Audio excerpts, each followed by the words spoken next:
Do you know 90% hoteliers जो hotel lease पे चलाते हैं, specially in the mountains, they never make any profit. There are so many people who lose money every year because उनको reality पता नहीं होती.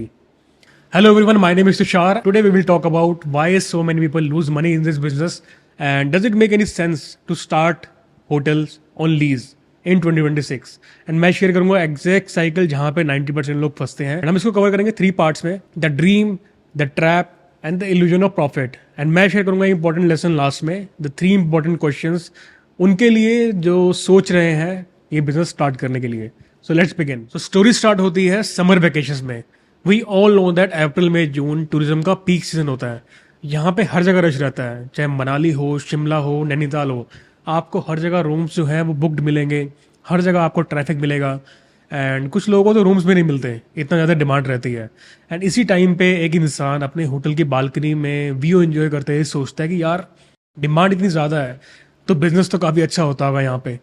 और फिर वो अपने होटल के रिसेप्शन पे जाता है और होटल के रिसेप्शनिस्ट से पूछता है कि यहाँ पे होटल लीज पे लेना हो तो क्या सीन रहता है.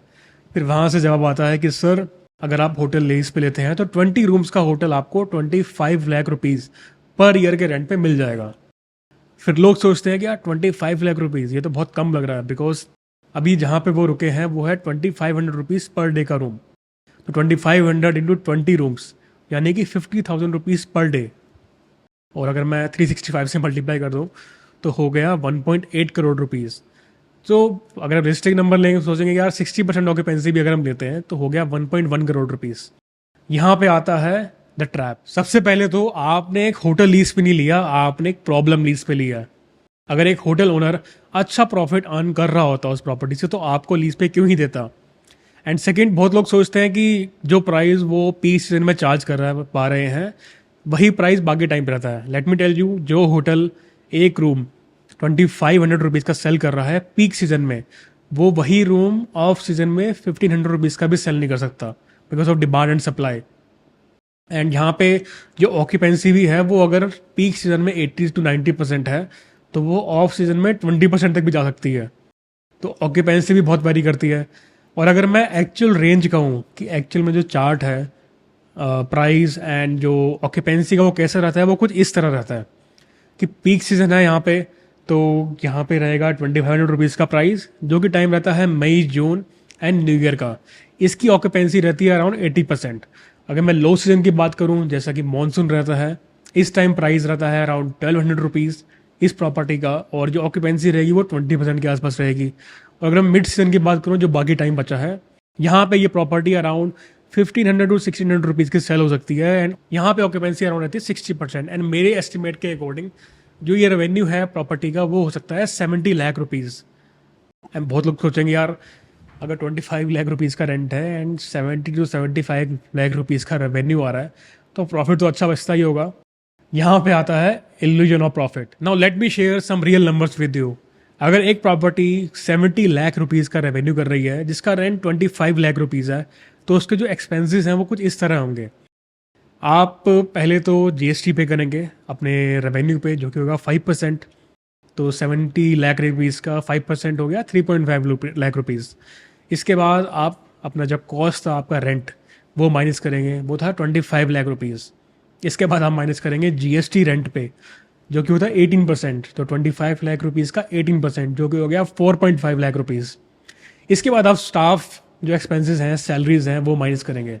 तो यहाँ पे अगर आपका 20 रूम्स का होटल है तो आपको 2 लोग फ्रंट ऑफिस में चाहिए, रिसेप्शन पे आपको 2 लोग हाउसकीपिंग में चाहिए, 2 लोग मिनिमम सर्विस में चाहिए, आपको 3 लोग कम से कम किचन में चाहिए, शेफ, हेल्पर एंड ड्यूटी, आपको 1 पर्सन क्लीनिंग में चाहिए. इनकी मैं सैलरी अगर लूँ तो मिनिमम अगर मैं लेता हूँ तो बनती है around 1.5 lakh rupees per month. Total per year का हो गया 18 लाख रुपीज़.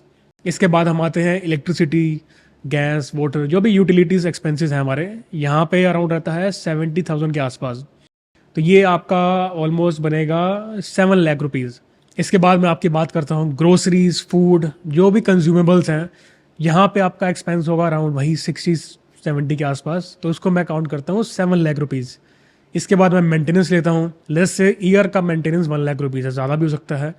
तो अगर मैं ये सब सब्ट्रैक्ट करूँ तो मेरे पास बचते हैं 2 लाख रुपीज़. कॉन्ग्रेचुलेशंस. और सिर्फ इतना ही नहीं, इसके बाद आते हैं आपके OTAs and B2B agents commissions. अगर आपका 20 लाख रुपीज़ का रेवेन्यू मेक माई ट्रिप या Booking.com से होता है तो 20% कमीशन आपका वहाँ जाएगा, जो कि हो गया 4 लाख रुपीज़।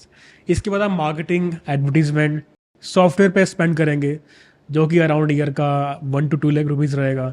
इसके बाद अगर आप प्रॉपर्टी अच्छे से रन कर रहे हैं तो प्रॉपर्टी अपने आप तो रन करेगी नहीं, आपको अच्छा सेल्स, मार्केटिंग, अगर आप सिंगल पर्सन भी रखें उसकी सैलरी भी होगी अराउंड 40,000 रुपीज़। आप 5 लाख यहाँ माइनस कर दीजिए।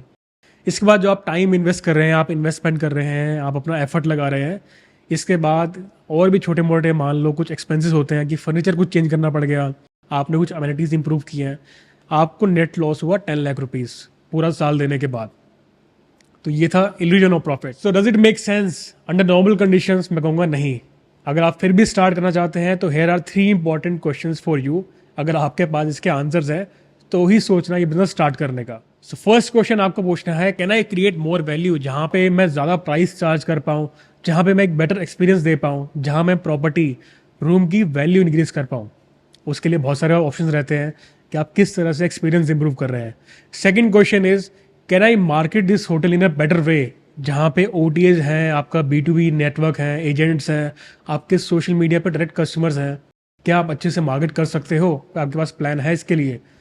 Third question is, can I sell this hotel in a better way, कि एक प्रॉपर्टी कोई अंडर यूटिलाइज हो, सेल नहीं हो पा रही हो, क्या आप अच्छे से सेल कर सकते हैं? बिकॉज आपके पास क्या पता अच्छा नेटवर्क हो, आपको यूज़ करना आता हो कि आपको OTAs कैसे मैनेज करने हैं, B2B नेटवर्क्स आपके स्ट्रॉन्ग हो, आपका social media marketing, direct marketing strong हो। अगर ये 3 क्वेश्चंस के आंसर्स आपके पास हैं तो ही मैं कहूँगा ये बिजनेस ट्राई करना। और एक सजेशन रहेगा मेरा कि बड़ी प्रॉपर्टी ट्राई करना, because you can hire a better team अगर आपके पास प्रॉपर्टी बड़ी है तो होटल बिजनेस काफ़ी ग्लैमरस लगता है, बट रियलिटी बहुत लोगों के लिए अलग रहती है। आई सी सो मैनी पीपल जो हर साल एक्साइटमेंट में आते हैं, बिजनेस स्टार्ट करने का ट्राई करते हैं, and they lose their hard and money, because reality कुछ और होती है। कई बार ब्रोकर जो है ओवर इन्फ्लेट कर देते हैं प्राइस, आपको बताएंगे कुछ और, रियलिटी कुछ और होती है। सो ये वीडियो थी उनके लिए who want to start hotel business. Share this to someone जिसको स्टार्ट करना है। If you like the video, like and subscribe. My name is Tushar. See you in the next video.